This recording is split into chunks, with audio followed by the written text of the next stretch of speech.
Everybody. It's been a while since I updated you guys with the Bitcoin and economics around the world, geopolitics.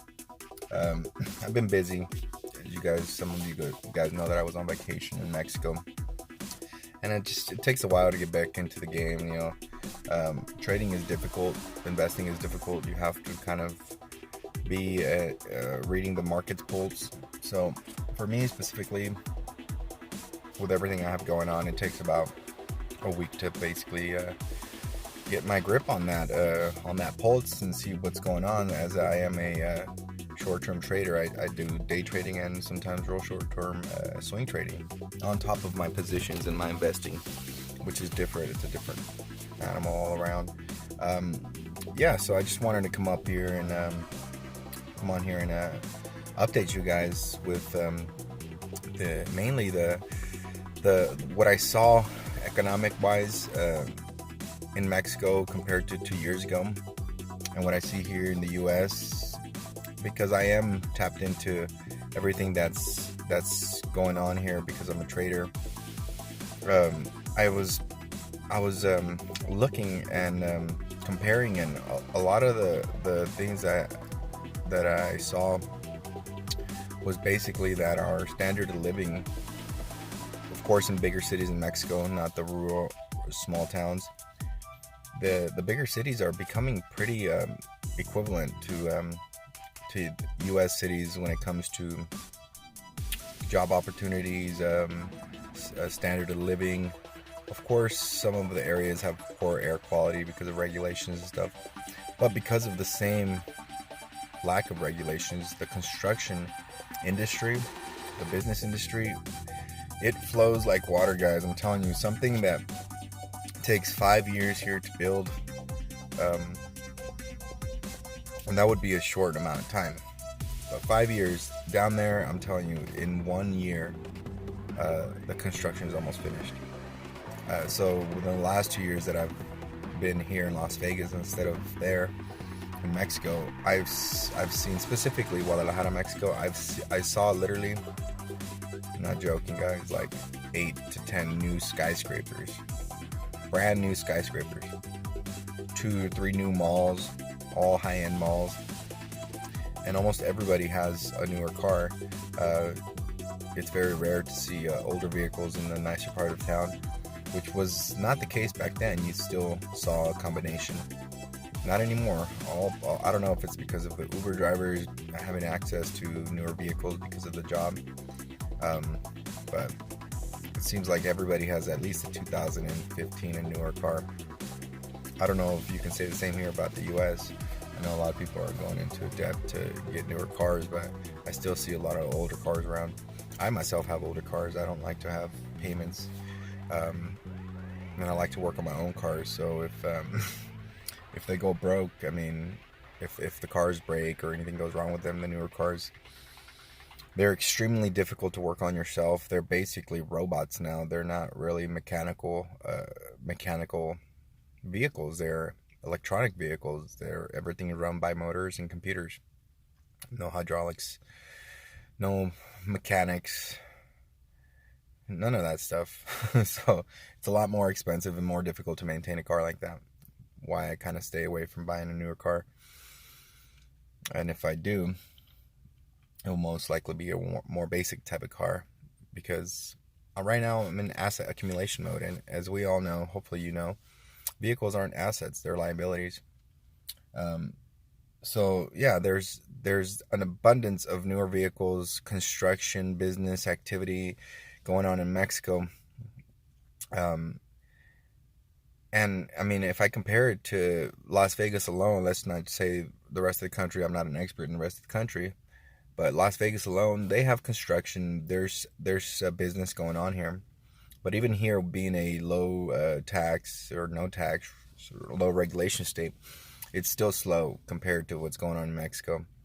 So, and there's a lot of educated people in Mexico, highly educated. So that's another thing that I noticed that I had seen from before, but it just really like clears things up when I understand that these people are building buildings in less than a year, and of course, they're hiring architects, engineers, and all these are young people, um, and they're doing a great job. It's not like the buildings look out of how can I say, out of proportion.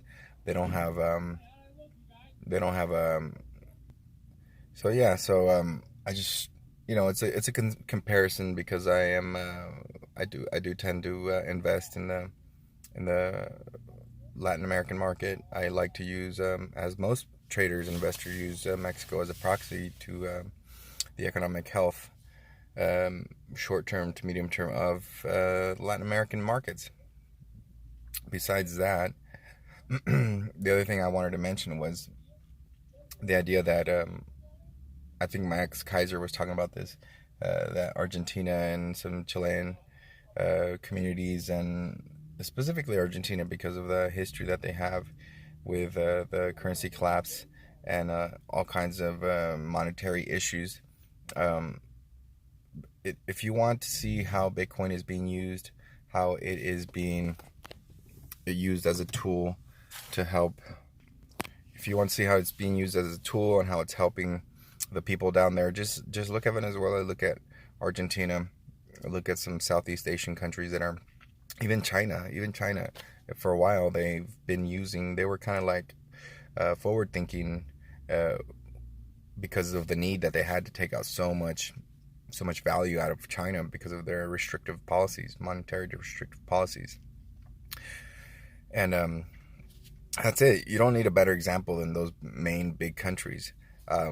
A lot of people are still, I think I've mentioned this before, but a lot of people are still confused on how it's going to be used. And again, I'm just going to reinstate that Bitcoin is going to survive, because because the idea that all these corrupt nations around the world hate it, because it doesn't allow them to continue to be corrupt with the darkness behind that they like. They don't like the light to be shined on them and what they're doing. Well, Bitcoin is an open ledger that everybody has access to. It can't be printed. It's very hard to confiscate. And of course, the main issue here is that it transfers value, almost frictionless. There's a tiny bit of mining costs, but almost frictionless, with the ability to destroy corruption, which is the number one issue with governments. They don't want to be stopped, and their corruption schemes. So, if you support Bitcoin and you understand Bitcoin, this is basically what you're supporting. You're supporting the stopping of corruption, the open ledger, the ability to see what governments are spending on, what institutions are spending it on, and the idea that it's an actual money that is not being devalued through printing like fiat. So you can hold it once it reaches its normal use value. So normal use means that it's now adopted, it's now well distributed globally, and the value that it's providing is pretty much, how can I say, it's pretty much out and into the open. Like the value of oil, it's pretty much, we understand the value of oil, we understand the value of gold, and different hard assets like commodities, and we know about how much we have to pay for them. So when Bitcoin gets to that point and it gets adopted, you won't even know you're using Bitcoin anymore. It's just going to be everything that you see as your money in the bank, in apps. It's all going to be backed up by some sort of crypto, hopefully Bitcoin and other strong cryptos. But yeah, that's what it's going to be backed by, and you won't even know it, And if they want to get even more complicated, they can back gold. They can back the Bitcoin with gold as a double value added to the holding of Bitcoin. If you want to hold Bitcoin for its own value, and if you want to hold Bitcoin backed by gold, it's almost like you own two things. You own the gold and you own the Bitcoin. You don't necessarily need to